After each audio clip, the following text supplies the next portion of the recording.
अभिपिता जैन थांदुला से पूछती हैं, नमोस्तु महाराज जी। एक जैन अगर अज्ञानता बस देवशास्त्र गुरु का थोड़ा सा भी अभिनय या अवर्णवाद कर देता है तो तत्काल बर्बाद हो जाता है, लेकिन आताताई शक्तियां देवशास्त्र गुरु के साथ कुछ भी कर दें तो उनका बाल बांका होता हुआ भी तत्काल प्रभाव से नजर नहीं आता, ऐसा क्यों? जब तक तेरे पुण्य का बीता नहीं करार तब तक तुझको माफ है, चाहे अवगुण करे हजार। पुण्य की परिणतियां होती हैं। पुण्य रहता है, पापी लोगों का अतीत का पुण्य बहुत जबरदस्त होता है।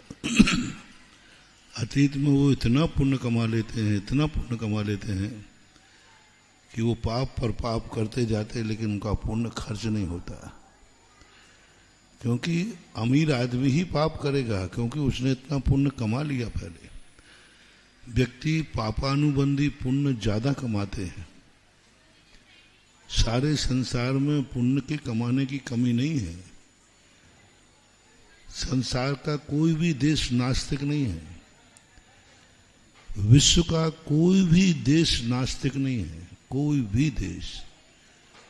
मैंने सारे लोगों से पूछा, भाई आप लोग सब नेट देखते रहते हैं, आज विज्ञान का युग है, ऐसा कौन सा देश है जो किसी न किसी ईश्वर शक्ति को नहीं मानता हो, किसी अदृश्य शक्ति को नहीं मानता हो?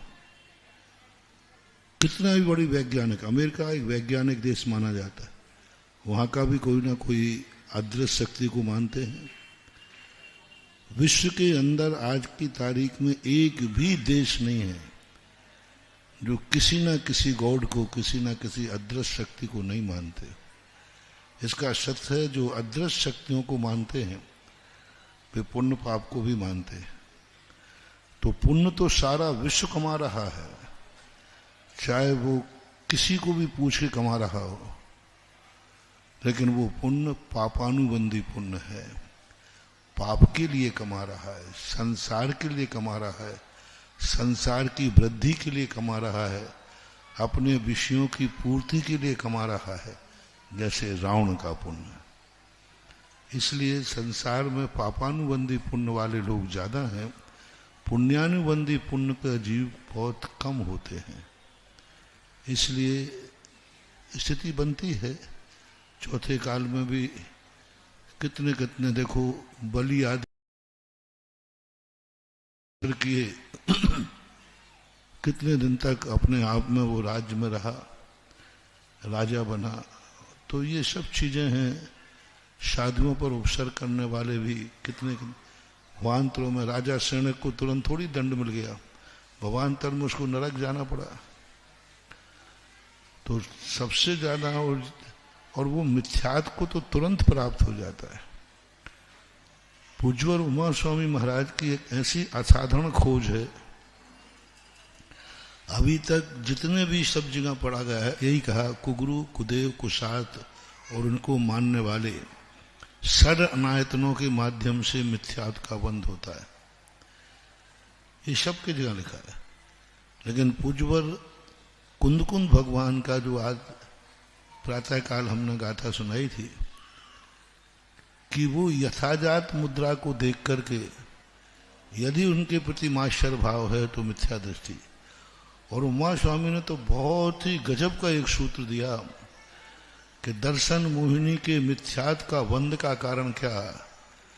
केवली श्रुत संग धर्म देवा वर्णवादो दर्शन मोहस्य। क्या गजब का सूत्र! क्या केवली, मिथ्या केवली नहीं, केवली तो अब जैन में ही होते हैं। केवली श्रुत धर्म देवा संग वर्णवाद, केवली भगवान का वर्णवाद करना, श्रुत का वर्णन करना, संग यानी साधु संतों का वर्णवाद करना, ये सब मिथ्यात्व के आश्रव के और बंध के कारण हैं। ये सूत्र इतना असाधारण सूत्र है, ये जैन मिथ्या दृष्टियों के लिए है खास तौर से, कि जैन तो हैं लेकिन वो इस प्रकार के वर्णवाद उठाते हैं। आस्तिक तो हैं, मानते तो हैं, लेकिन वो अवर्णवाद करते हैं। यानी खोटे देव शास्त्र गुरु को मानना तो मिथ्या तो है ही, लेकिन सच्चे देव शास्त्र गुरु का अवर्णवाद करना ये भी मिथ्यात की कोटि में आता है। पूज्य त्रिलोक साहब जी में स्पष्ट लिखा है कि कौन से परिणाम के साथ कौन सी गति का जीव कहाँ कहाँ जा सकता है। तो यह परिणाम का कर्म से कैसे संबंध स्थापित हुआ महाराज? कर्म के